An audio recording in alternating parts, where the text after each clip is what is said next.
ምድራችን ሰፊና ጥልቅ ናት። ስለዚህ እውነት የማይመስሉ እጅግ በጣም አስገራሚ ክስተቶችን ታስተናግዳለች። ብዙ ሰዎች ብቸኝነትን ይፈራሉ። ጸጥታ ለብዙ ሰዎች አስፈሪ ነገር ነው።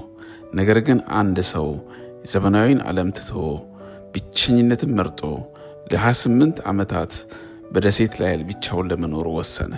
እናም በዚህ ደሴት ላይ ያገኘው ሰዎች ፈጽመው በሕይወታቸው ሊያገኙት የማይችሉትን ነገር ነው። ስለዚህ እስከ መጨረሻው ከኔ ጋር ቆዩ። ምክንያቱም ይህ ታሪክ ስለ መዳን ብቻ አይደለም፣ ስለ ጸጥታ፣ ስለ ብቸኝነት እንዲሁም ከዓለም ስለ ማምለጥ ነው።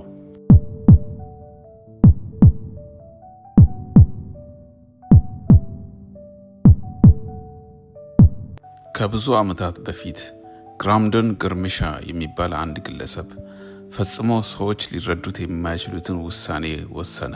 መደበኛ ሕይወቱን ትቶ ሴሼል ሀገር ላይ የምትገኝ ትንሽዬ ደሴት ላይ ሄዶ ለመኖር ወሰነ። ደሴቷ የተረሳችና ሰዎች የማይመጡባት ባዶ ዱር ሆና ነበረ። ቀን ከቀን ዓመት ከዓመት ብቻውን ኖረ።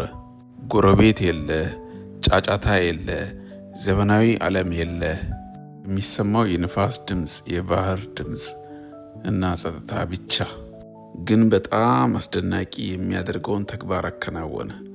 ደሴቷ ላይ በሺዎች የሚቆጠሩ ዛፎችን በመትከል እንስሳዎቹን በመንከባከብ ቀስ በቀስ ቦታዋን ወደ ገነትነት ቀየረ።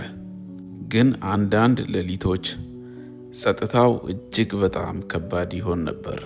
ምንም የሰው ድምፅ አልነበረም፣ ብቸኝነት ብቻ። ታውቃላችሁ፣ ምናልባት እሱ ከደሴቷ አልሸሸም፣ እሱ የሸሸው ከዓለም ነበረ። እናም በዛ ጸጥታ ብዙ ሰዎች ፈጽሞ የማያገኙትን ነገር አገኘ።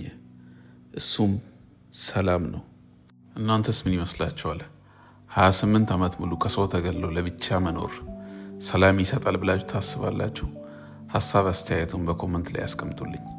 እንደዚህ አይነት ወጣ ያለ አስገራሚ ቪዲዮዎች መስማት የሚያስደስቶት ከሆነ ቻናላችንን ሰብስክራይብ ያደርጉ። እናመሰግናለን።